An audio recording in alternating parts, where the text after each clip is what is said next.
from Julio Cruz and Gaylord Perry to Alvin Davis and Harold Reynolds to father and son back-to-back bombs, from Junior J, Joey, and Edgar with Randy, A-Rod, Dan, and the Sheriff, to Ichiro Moyer and Mikey C, to King Felix, Kyle Cruz, and Cano, to the present with Julio, Gilbert, Kirby, and Cal. I don't believe it. It just continues. My, oh my, it's another sports podcast.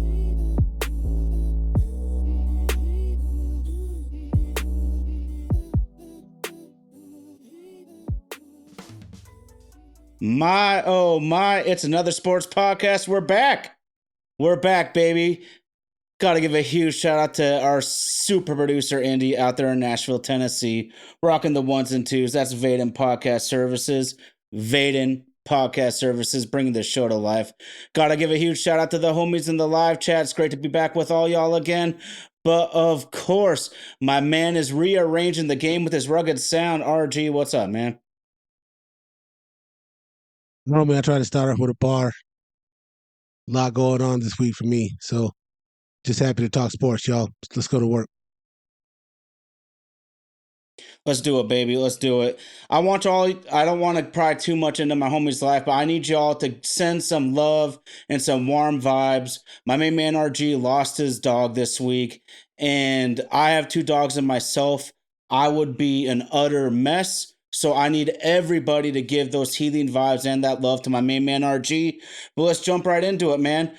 The morning before the Mariners acquired Eugenio Suarez, I texted you and said, bro, I think they're done. I'm not getting my hopes up. I think it's going to be too cost expensive. I was proven dead wrong on that very night. The Mariners have a really shitty road trip going about 3-7. We make 3 huge trades. We go 3-1 versus Texas. It's been a crazy couple weeks as a Mariners fan. So it really got started. We did what we were supposed to have done over the offseason and made a move to get Naylor. And from there, kind of the countdown began. And then the worst thing possible can happen. He gets hit in the hand and kind of throws everything with any type of possible trade or move up in the air. Then the good news came. Gino comes back, good vibes only, back up in the Pacific Northwest. But correct me if I'm wrong, we didn't have to completely tear apart the prospect field in order to be able to make these moves. So normally I stomp on DePito's head every chance I get, but they finally did what we wanted them to do. They made a move that said we're going for it. And that's all we've asked for at least the last 5 years. Is do something that says you give a damn about the final product of this team. They finally did it. Now the rest is just up to hope to make sure that Mariner luck doesn't catch back up to us. No doubt, no doubt. Well, we can get more into the actual players of the trade in a second, but mine is more from the business point of view from the Mariners organization, RG. Why now? This needed to happen for a few years in a row. And Arozarena was a great trade, but other than that, we've had head scratchers like trading a stud reliever of Graveman for an unknown Tor who's already turned into a vagabond.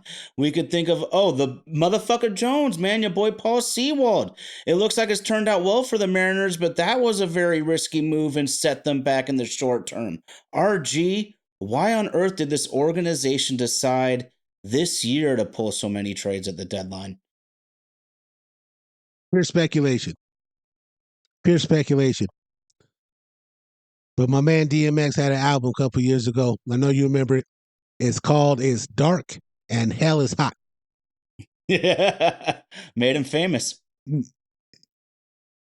pressure was mounting. And not only, and for the first time really, to listen to DePito's comments, you can actually hear it.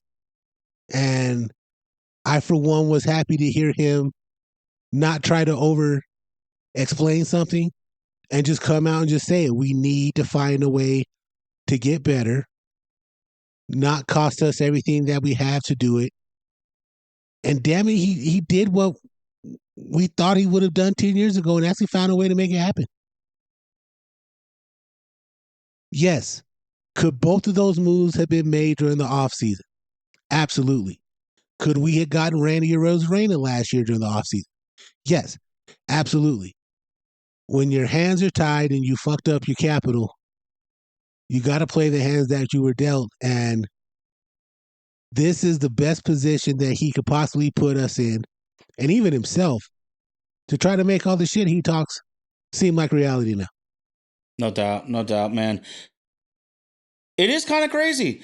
I'm looking at this lineup right now, RG, and everything feels more in place right now. We have JP at 8th. We have Canzone at 7th. I love Polo down at 6th. Acquiring these two bats, and what's crazy too, is individually they've actually had kind of a minimal impact so far. Naylor has 1 home run, but only a couple of hits with the team. Suarez only had a couple of hits over the 4-game series against Texas, but what it does is it just legitimizes the lineup. There aren't those drastic holes anymore. A pitcher now has to truly navigate a sea of hitters. Before, man, they'd be just taking a little rowboat through a pond of hitters. But right now, you have to be effective. You have to be locked in with command of your pitches 1 through 9. Because look what happens. We have Jorge Polanco with a couple homers on the weekend.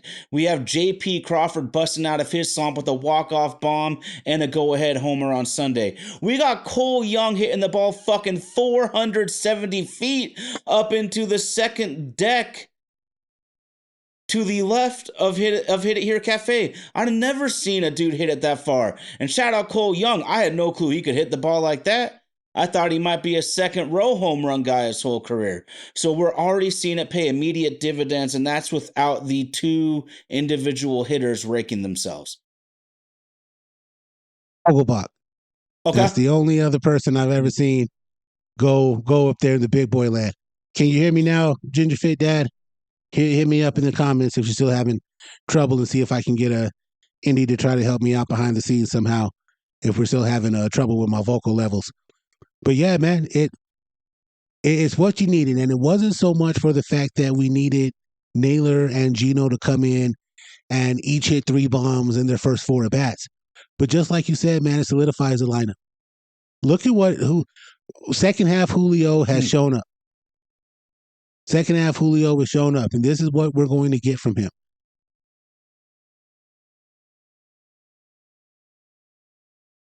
Cal will work his way back into it. But for God's sakes, man, this is the first time in a very long time where we can look at our lineup and actually have major league caliber players up and down the whole thing. JP, just hell of a weekend for him. Just love to see it, man. Just love to see it. Cole Young, smacking the ball all over the field. We're still gonna need some help. Still gonna need to not have one of those typical Mariner weeks where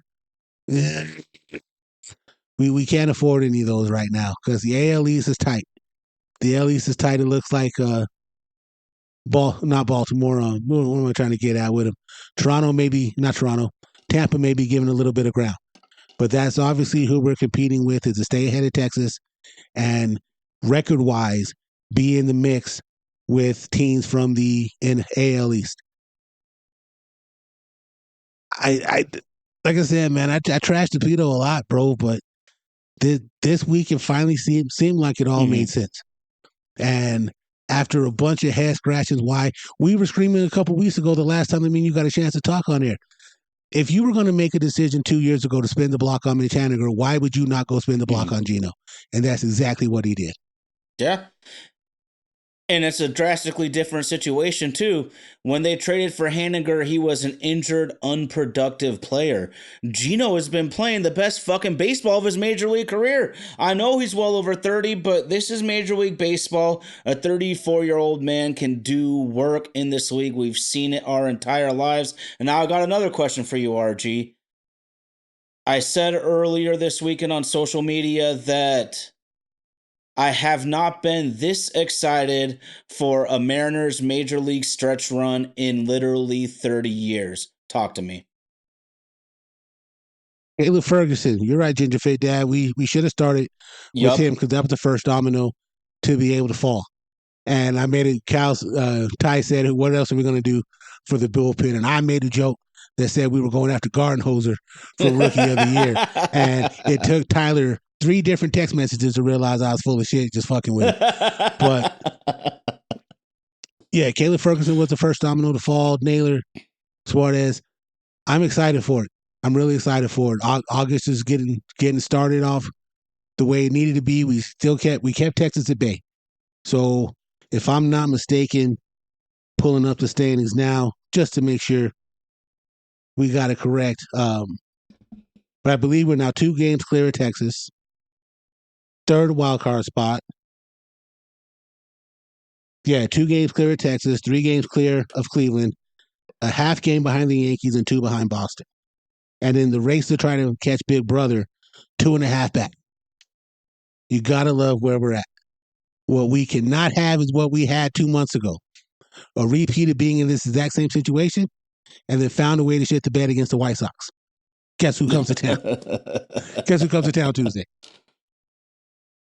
Then we get to help ourselves out. We get 9 games where we get to help ourselves out.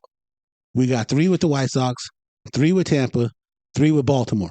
We can help ourselves out there and try to create some breathing room to let this new collection of guys get together and gel and mesh. Dude, I'm pumped. I'm It pumped. is, man. Exciting time.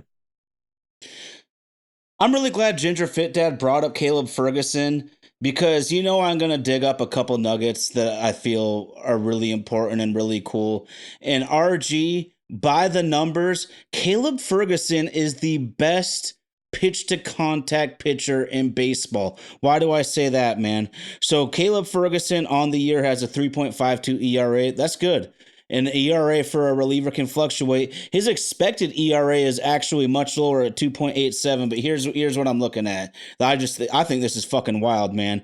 Pitching to contact. 91% of pitchers have a better whiff rate than Fergie, but Fergie allows the lowest average exit velo in the bigs, and Fergie surrenders the lowest hard hit rate in baseball. This pitcher literally produces the weakest average contact in all of baseball. I think that's really fun. As a former second baseman, it's always fun if the ball is going to be sprayed in the field.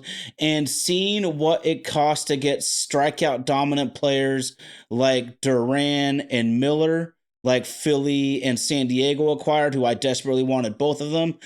Just in terms of pure value, trading for Fergie is the better value, even though he's not the better pitcher. And RG just talked to me. I thought it was fascinating to find out that he's literally the best pitch to contact pitcher on the planet right now. It was a move we typically don't make. It wasn't a reactivation project. It wasn't retread tires. We saw a deficit and actually went out and tried to fix it, and a hell of a pickup for it. Tyson Baxter says that my Orioles got a ton of prospects, but lost 90% of our stars. It's a tough position to be in, man, and I can tell you from experiences being a Mariner fan, just the prospects of getting to the first week of August and having your organization do something that actually gives you hope is fucking fantastic. And yes, you guys had a hot two-year little run there. Everything kind of came together for you, little setbacks this year. But hey, man, one of the sayings that the show used to always say all the time was baseball returns to the mean. And you just returned to the mean right now. And not trying to, there's no shade at it, just the way that it goes. Look at what we had done prior. We found ways to tear apart our team chemistry at the trade deadline and then went into it hoping for the best and only played out once. It only absolutely played out once for us.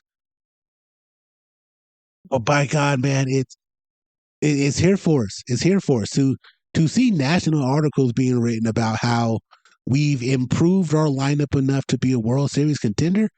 Things like that don't get said about the Seattle Mariners. But we're finally here on the premises, and we're going to need some help. Was it a bad omen that after all the good vibes returned and finally made some moves that Thornton blows his Achilles out? Hate to see it. Absolutely hate to see it. But again, health, health and unity is what we're going to need to be able to make it down the back end of this stretch. All right, let's answer this question then, because I think this is an interesting one. Take a flyer on Marcus Stroman or not? And honestly, RG, I say no because he was awful this year. And you said it like a month or two ago that it's playoff time in the summer. It's been that way for well over a month now. I don't think we have time to just hope that we can get Marcus Stroman from 4 or 5 years ago when I know Logan Evans is never going to be an ace, but I know he can at least battle. And like today versus Texas, 5 innings and 3 runs. It's not sexy. It doesn't even let you qualify for a quality start. But from your 5th starter, who's actually your 7th guy if everybody's healthy, that's really not that bad, RG. In some games, you need to ask your offense to carry the fucking water. We need to do that because you know that's not what the Mariners like to do. And yeah, I crashed Logan a couple weeks ago during the Yankee game. Most of it was talking shit. But really, he got killed, but that's one game. But one game, I'll absolutely take it. I'll absolutely take it. Some piss and vinegar performances from the pitching staff, and the offense to finally come around. Rosarena's at 2020, Julio's at 2020. Things are starting to look up. Things are really, really, really starting to look up. A lot of good baseball to be played. We do have some treacherous water towards the middle of August where we involve ourselves in the NL East competition between the Mets and the Phillies. Then we get Oakland, we get San Diego, then we get Cleveland. Then from there, see, September's a gotta have it. September is a got to have it. Nothing less than 650 winning percentage for the month of September. Anything less than that, we might be on the outside looking in. But we have to have it. It's fun, though. It's fun. It's always a good feeling to be nervous and excited at the same time. You know something is about to happen, whether the end result's positive or negative. But let's get into this then right now, man, because I've been kind of bantering with this with super producer Indy off the air. Bryce Miller had a really good first rehab start. I think his stuff wouldn't be great. It would be dynamic if he was a 1 inning pitcher the rest of the year. I'm also advocating that a guy who's had arm problems this year, I'm wondering if he only needs to work himself to a 1 inning pitcher, if we might get the best use out of him for 2025. If Bryce Miller gets healthy, what do you think you want to do here about him and Logan Evans at the end of the rotation? Turn them into the new double Mitch Witch. Find a way to combine their strengths. Find a way to combine their strengths and minimize the risk of Bryce's arm problems and Evans just really becoming overexposed. Not from hitters picking up on his stuff, but this is a young guy that we're asking to do a lot right now. Yep. So let's find a way to keep his exposure to a minimum. If that's the best way for us to use it, I have no problem with it whatsoever. They could trash us in the comments for it. That's the beauty of this new internet world. We're all geniuses until someone proves us right or wrong. So I'm all for it, man. Whatever needs to be done, because it protects not only Bryce for the rest of this year, but then we don't want to end up in a situation like we did with Robbie Ray. Oh, God, no. Where his problems carry into the offseason, he's no good to us. We trade him, and then he goes to San Francisco and becomes a stud. That's some of the stuff I'm seeing here in the live chat, talking about Stroman. It's going to end up in Houston and find a way to kill it. So be it, man. So be it. Like I said, we don't have a whole lot of tinkering around we can afford to do. This is going to be the team that's going to carry us through. Find a way. Find a way to utilize what we have. I think we've picked up enough. Mm-hmm. Mm-hmm. I want to give a shout out to out of all of these trades and all of this excitement. I want to give a huge shout out to Ben Williamson, man. And the analytical guys are going will get after you for supporting them, and I don't give a shit. RG, I completely realized that Williamson's OPS is at least 100 points lower than where we would like it to be. I understand that. But let's go back to the beginning of the season. At the very beginning of the season, the Mariners started 3-7 and it was bleak. If you have two straight 3-7, start out your season, 6-20, 8-20, doesn't matter how hot you get, it's probably over. Third base was in complete disarray. We found out in the very first game that Jorge Polanco absolutely does not have the arm for that position. There's a reason they put me at second and not third, RG, and it wasn't because of how fantastic I look. And so, I want to give Ben Williamson huge props, man. The third base position was in complete defensive array. He got rushed up to the big leagues earlier than he should have, and all he did was compete his ass off, give us some great piss and vinegar baseball, and play damn near Gold Glove defense. The slug and the walks aren't there. I get it. That's why it went down to AAA. If the Mariners happen to make the playoffs, I want them to bring Ben Williamson back up, because he could save a game or two in the late innings as a defensive replacement at third. But huge shout out to B-Will. I understand why they sent him down, but we were in utter chaos at third base until he came in this year. Your vet dad agrees with you that he'll be a defensive call-up by the time we get to September. Hey, man, him and Mastramoni, man. If you're going to give love to him, let's give some love to Mastramoni, too. They found a way. They both found a way, and that's what you really hope for people in that situation to be able to get called up. Cole Young is doing the exact same thing. Ooh. That dude is finding a way to stay up with the Major League Ball Club. Love to have him. Love to have him. We got in a position where we needed to really see what it was that we were holding on for. Because me personally, I've been screaming for years, what's the point of a top 5 farm prospect if they can't come up to the big team and actually help to do something? And it's a good thing that Locklear is going to finally get a chance. But yeah, man, Cole Young has done what we've asked him to. Dylan Moore is literally a pinch runner now. I had said a couple weeks ago too. I believe you had asked, or Meredith Lyford asked, if we got a chance to kill Robles back, who's the odd man out? And without hesitation, everybody was like, Dylan Moore. Hey, we don't have time for tinkering, and we don't have time for guys to have reclamation projects. And RG, on the thing with Dylan Moore too, is he's out of options, so we can't outright send him to Tacoma. I honestly think if Dylan Moore is to resurrect his career for a couple more years, playing AAA ball somewhere, I think would actually do his career wonders. This guy desperately needs confidence. He definitely needs hits. He needs a couple homers. And I honestly, in my heart, because the guy is like 2 for his last 60 now. Like it's astronomical. Like I can't even fathom how bad it is.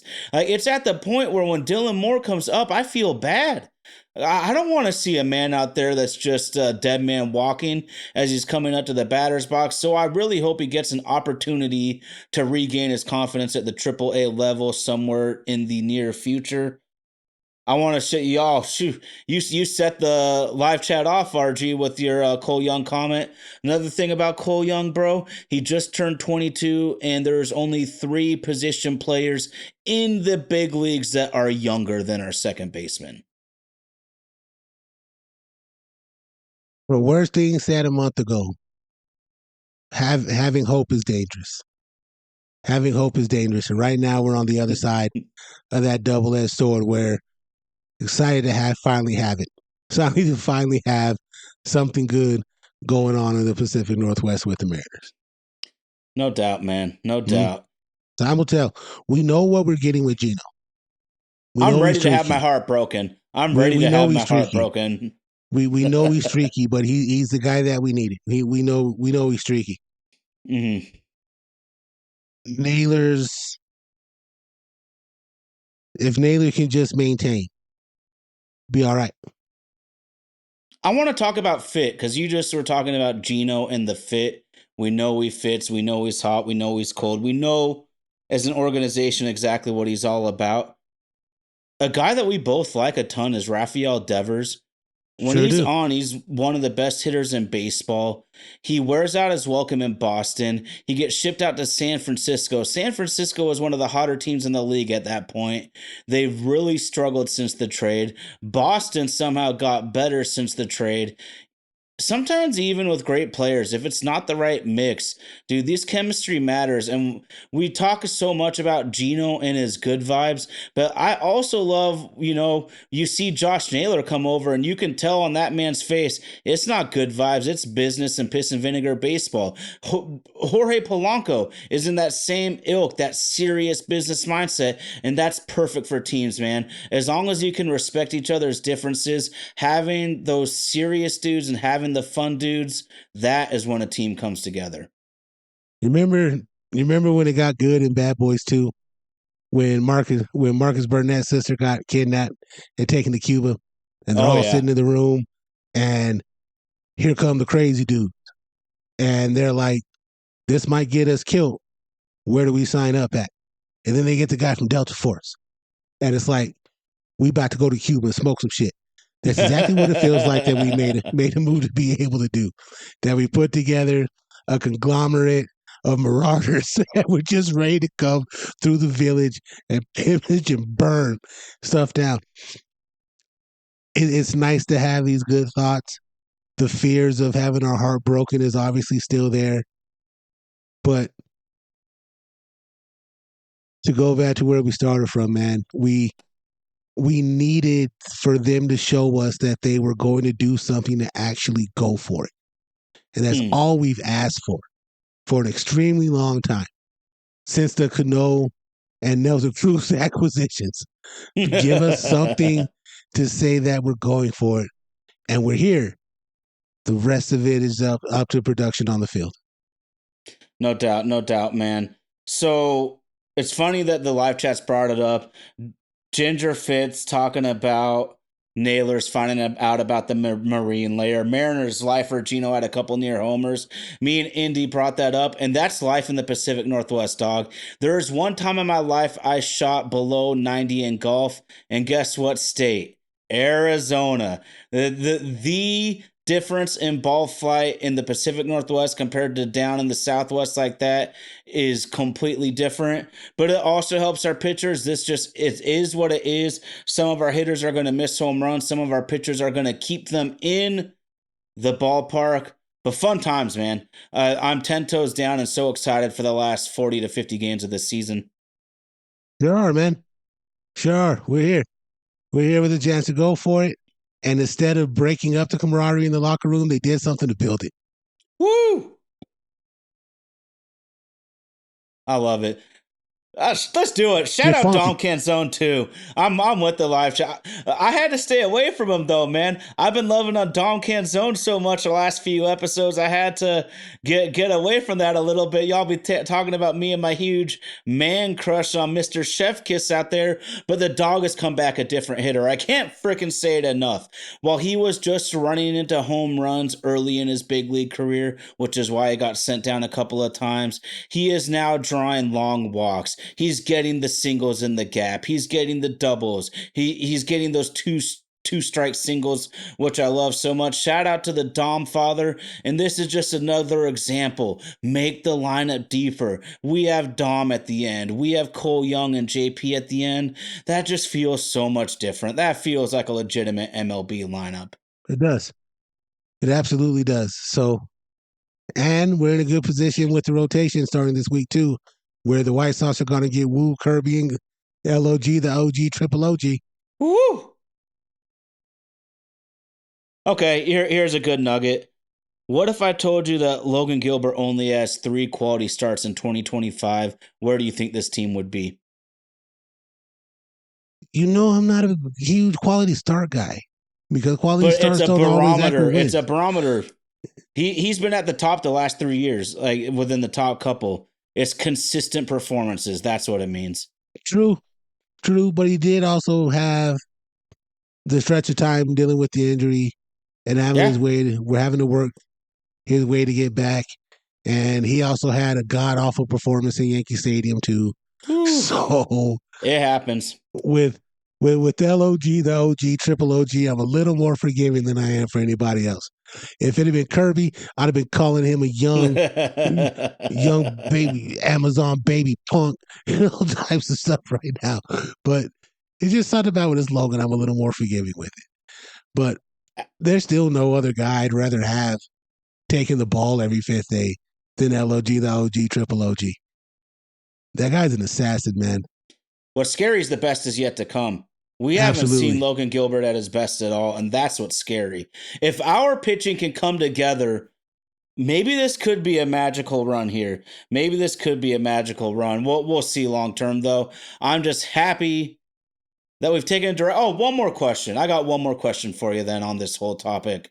We know Cal Raleigh in spring training had a 2 or 3 hour conversation with the front office and other top brass in the Mariners organization. Do you think this huge conversation / meeting and Cal actually re-signing with the team and firing Scott Boras, do you think this meeting maybe had some impact on the aggressiveness and the pursuit of actually trying to make a title run?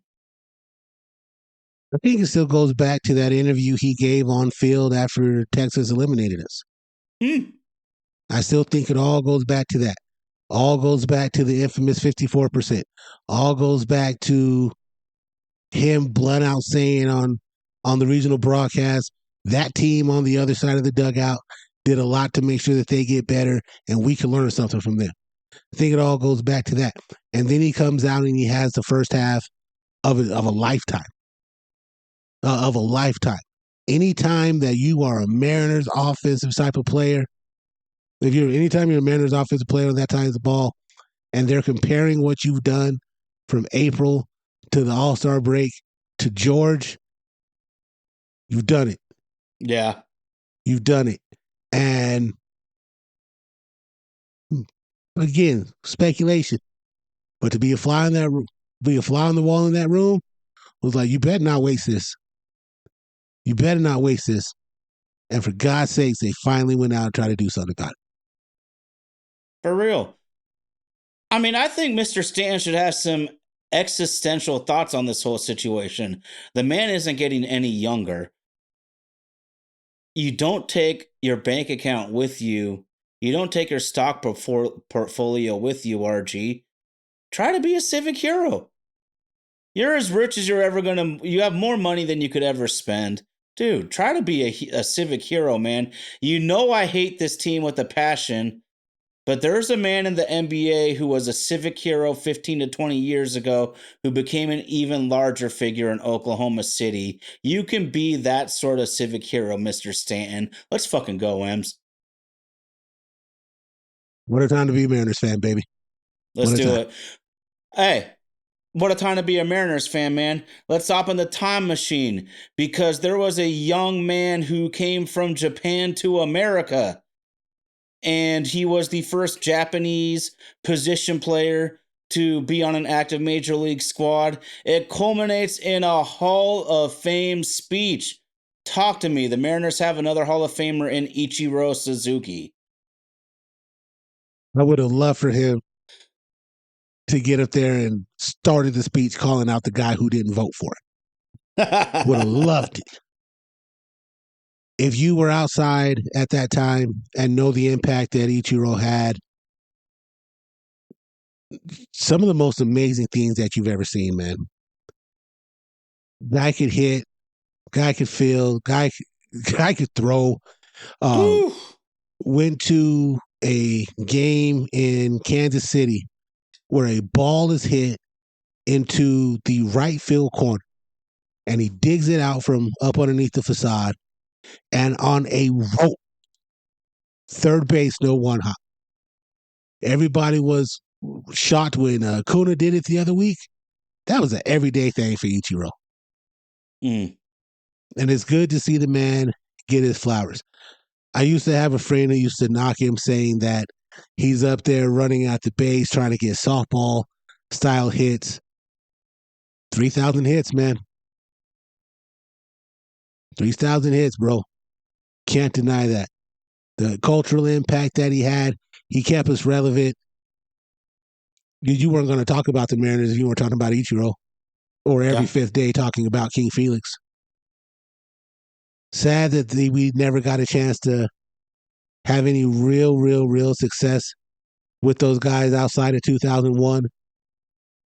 But the dude's a legend, man, and deserves every bit of all the flowers he's gotten since the Hall of Fame induction and then going through the ceremony at T-Mobile to have his number retired. Looking back, I don't know if I appreciated how special it was at that time, to be honest. And this is coming from a Japanese American guy myself in Seattle. But sometimes they're just in the moment. But what he did was truly astonishing. I'm just looking at this list of achievements, RG. We're talking MVP and Rookie of the Year in his rookie year. 10-time All-Star, 10-time Gold Glove, 3-time Silver Slugger, 2-time batting champion, and the All-Star Game MVP. And we know, what did he have? 262 hits in one season? And his bat control. There's only two men in my 40 years on planet Earth that have had the extraterrestrial bat control, as I call it: Vladimir Guerrero and Ichiro. Guys that could legitimately get base hits when it's a sliver off of the plate. Just the most incredible bat control I have ever seen. That cannon for an arm. And I'm probably not the only person, RG, that was surprised that he did his whole speech in English. No, it's been something he's been working on. Oh, okay. Okay. It's been something he's been working on. He's been working on it for a long time. Um, it's something personally I wish Otani would work on a little bit more. For the guys who play with him, the guys who play against him, his peers on the field, he speaks English to them on the field. He's just extremely uncomfortable speaking it over a microphone. And Oh. I think we'd be forgiving enough because that guy's a bona fide superstar, and baseball needs it. Baseball needs it. I was listening to a conversation on the Bomani Jones show, and it talked about how the rise of the internet has almost killed baseball. And the guy gave an example. He goes to spring training a couple years ago, and he's at the Scottsdale shopping area. And while he's coming out of a store, he looks up and he sees Mike Trout. And there's not a crowd of people around him. Hardly anybody in the stores know who he is. And if you didn't know it was Mike Trout, you would think it was just another dad hanging out with his family shopping during the work week. And this is after he came off of back-to-back MVPs. Wow. The things that Otani is able to do might go down as the best player in baseball. Still too early to tell. But he needs it. Baseball needs him to be able to find a comfort zone and be able to do that, because baseball is dying of having a superstar. Mm-hmm. And superstars aren't made the way that they used to be. No, it's probably a damn shame, is more people probably know who Kaisen Nat is than know who Otani is. Damn shame. Damn shame for a generational talent. But with Ichiro, man, can't say nothing bad about him. The only other guy I would put up there with him, as far as that back control and be able to find pitches anywhere, is Tony Gwynn. Oh, and shout out to Ginger Fit Dad being able to bring that up. The strike doesn't happen in '94. Tony Gwynn and possibly George both hit over 400. You get Absolutely. Tony Gwynn out, hardest thing in baseball to do. Now, let me ask you this. Could be controversial. Could go against everything I believe as a Mariner fan. If you put up his numbers and the things he did in the blue, and you put him next to George, who's the best Mariner of all time? No, it's George Kenneth Griffey Jr. That's not even close. That's not even close, dude.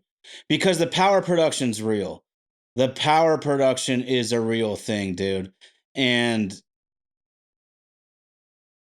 I don't even know if Ichiro's the second best player in Mariners history. Oh, I know you're not going with that steroid monkey that used to play shortstop for Okay, us. okay. I'm gonna take it even a step further, RG, and I'll ask it in a question form. Is Ichiro even the best player to wear number 51 as a Mariner? You cut me deep, Shrek. You took me real deep just now. Fun to be able to have these conversations, man. Fun to be able to look back at the history of what these guys have done and actually have something to put us on the map. For as long as we've been around, we don't have a whole lot of playoff success. And the times that we are there, we do some damage other than 2022. But even 2022 was something magical within itself. The way that we came back from that huge deficit and got Toronto the fuck up out of there. Being able to look back and be proud of a lineage of some really good players is awesome for the Mariners. Really, really is. I love Felix. I don't think that Felix is a Hall of Fame pitcher. Me and you have had this discussion numerous times. But for Ichiro to get his flowers, man, well deserved. Well deserved. And I'm glad to have been outside for it and be able to felt the impact. Because there, you know how it is. You can look up highlights and you can look up certain things on YouTube all you want. But if you weren't outside to know what that felt like, when you were shocked when he went 0 for 4. Yeah. You're shocked if he went 1 for 4 much of his career. Absolutely. Absolutely. To know what it was like to have that constant in the lineup. Kept solid representative for the All-Star game. Help maintain the things that Griffey and the big unit were doing in the Pacific Northwest. Again, damn shame we didn't have any chance to see that guy wear that uniform in the postseason to see what could have happened. But Ichiro highlights were amazing on ESPN every night for SportsCenter. For real, Yes, man. Sir. You know, and I kind of think about too is in 2025, Major League Baseball has become a global sport. Major League Baseball is a global sport now. We know the impact of Jackie Robinson. Check out my great hat right here. But then I also think about guys like Roberto Clemente. I think about Fernando Valenzuela. I think about Omar Vizquel. I think about so many guys. You got your Chanho Parks, and Ichiro was also a very critical player amongst all the names I listed of helping globalize the great sport of baseball. Hideo Nomo. Yes, critical. But it's just cool. I think it's really cool that baseball has become a global sport, and Ichiro is one of those ambassadors. Yes, sir. Yes, sir. Happy. Absolutely happy to see that guy is being recognized as the great player that he is. Anything on the sports table you want to keep rolling with right here, dude? Eesh. Let's get to it, man. I saw Tay Williams crack his head in here. Tay Williams, what in the blue hell are y'all doing? And are you really going to let Michael Parsons walk out the fucking door? I don't think it happens. It'll be like CeeDee Lamb and Dak. They'll get his deal done before the opening game. But are you really going to let Michael Parsons walk out the door? Why is Jerry Jones taking a play out of the Mariners playbook of trying to do something too late with a contract? If you gave it to him before Miles got paid, it still gives you flexibility to be able to add some things to the roster. Mm-hmm. You do it before TJ gets paid. Still can do some other things. But you look at his numbers, and you look at what TJ, and you look at what Miles got. You got to pay that dude. And what the hell is this? We agreed to a deal without his agent present?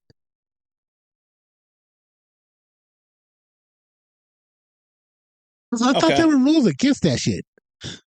Big time. I got a question for you then, because there was a Hall of Fame owner, a Hall of Fame GM, Rest in peace, Al Davis. But he became terrible at running his team when he got to a certain age after doing it at a Hall of Fame level for decades. Is Jerry Jones at that age where he's just hurting his team more than he's helping?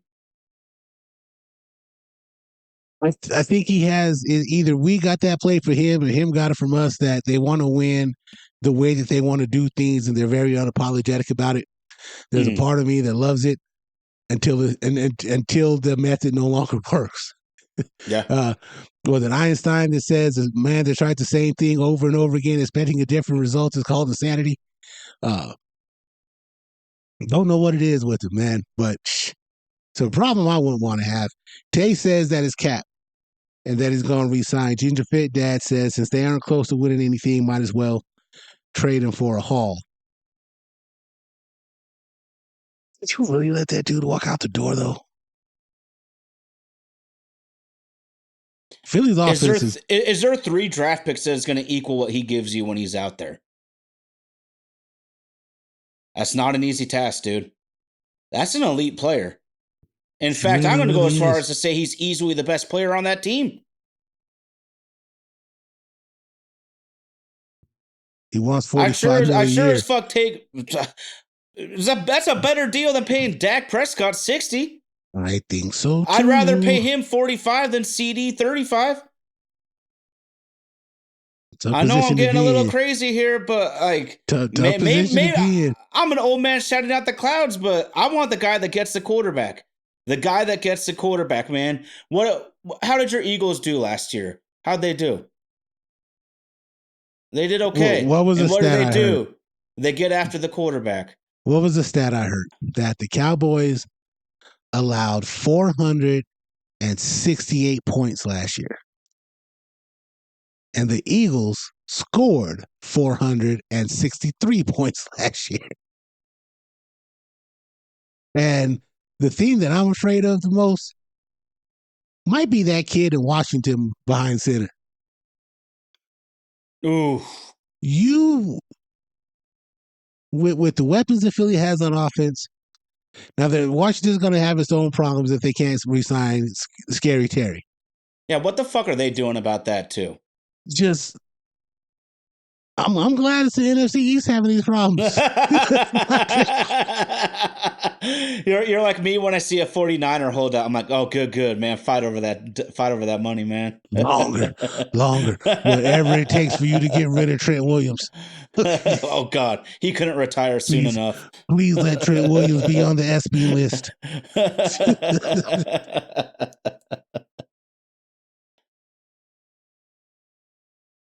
Just tell you, man, it's some crazy stuff going on in there, but just the way that football is consumed.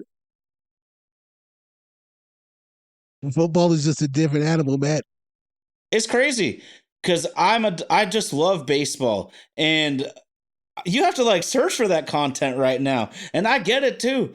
Because not only is the NFL king, dude, college football is absolutely the queen, and everyone else is fighting for the pieces underneath it. So we get it. The NFL is so much king that Major League Baseball with the World Series does not want to compete with Week 8 of the NFL season. Damn.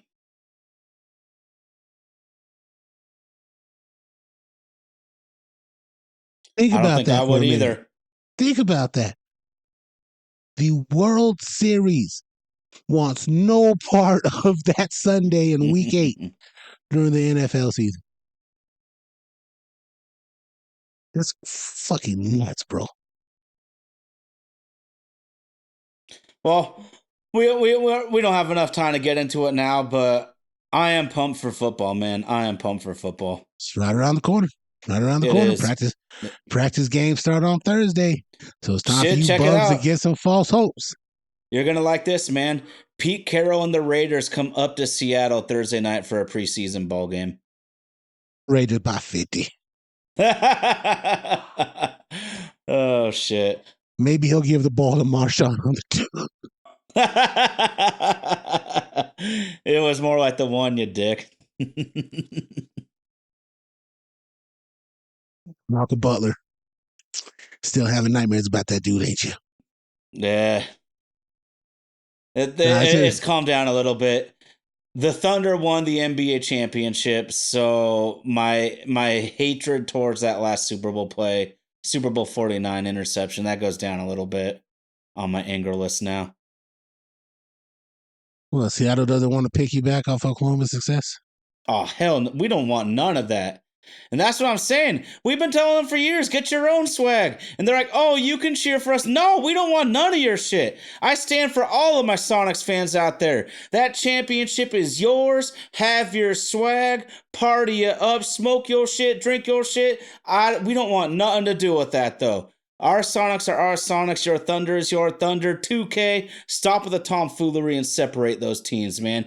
Gary Payton and Sean Kemp do not go in the blue and yellow.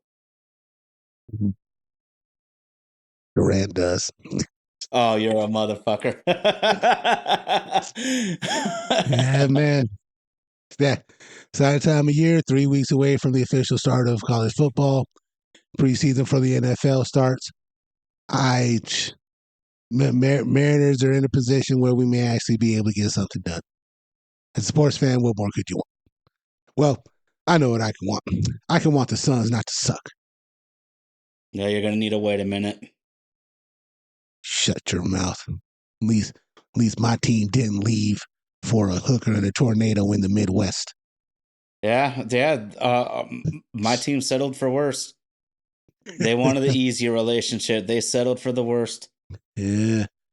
Let's get to some melancholies real quick. Was a interesting week in the world. We did lose two good musicians, a actor from my childhood, and the most pretentious death that I think has happened in a very long time since the passing of one Orenthal James Simpson, with Terry Bollea, better known as Hulk Hogan. I'm a huge wrestling fan. Been a huge wrestling fan my whole life. Not so much now. I probably only watch the big pay-per-views just because they have some sentimental value to me. And for God's sake, in the early 2000s, I spent a lot of money going to wrestling pay-per-views. He by nowhere is the best wrestler of all time. If you watch a lot of his matches, they're sloppy. He's sloppy. Kind of a 5-minute program. You're not going to get a classic like WrestleMania 4 with Macho Man and Ricky Steamboat out of him. But what he did for the popularity of wrestling can never be denied. And then that's where it begins to get tricky at, is what the world knew as the character of Hulk Hogan. The world also had to come to the realization of what Terry Bollea actually is. And as they said, there was a lot of hate dancing during his death, but he brought it upon himself. And I think it's okay to send condolences to the character, but yet despite the man who hates the character. Because he doesn't own the name Hulk Hogan, Vince McMahon does.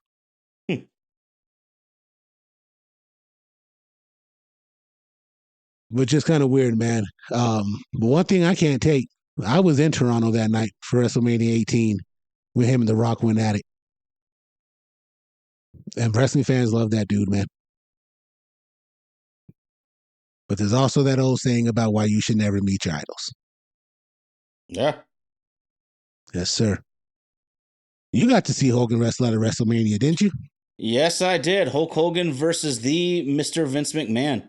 I honestly don't even remember who won. I just remembered it was just such a fantastic time. If y'all don't know, WrestleMania came to Seattle in the early 2000s at then Safeco Field.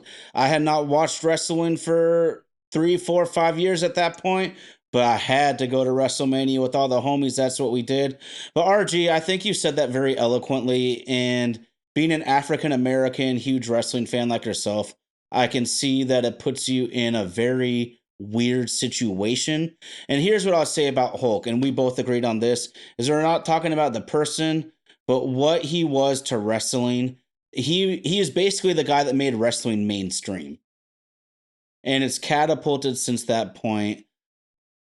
But I think it would be safe to say this is where you just got to be a smart human, man. I can separate O.J. Simpson, the football player, from what the second half of his life was like. I can separate Ty Cobb, the person, from the ball player. I can do the same with Aaron Hernandez, and I'll do the same with Hulk Hogan.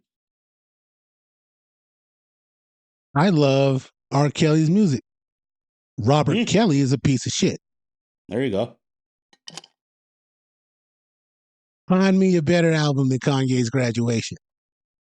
Ooh. But Kanye's a bastard.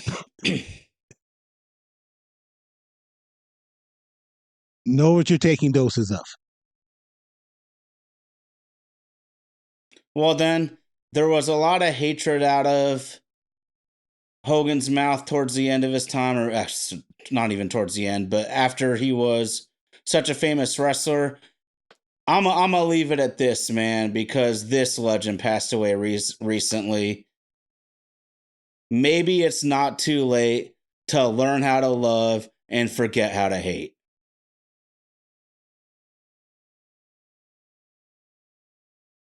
Ginger Fit Dad, did you happen to see the meme that someone put up as a flyer of Hulk Hogan versus Chris Benoit? Oh no! Oh no! The internet's an evil place. The internet remains undefeated. The internet remains undefeated, man.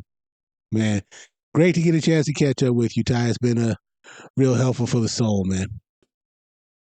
I'm happy to be here for you, man. Everyone give those healing vibes to my big dog RG.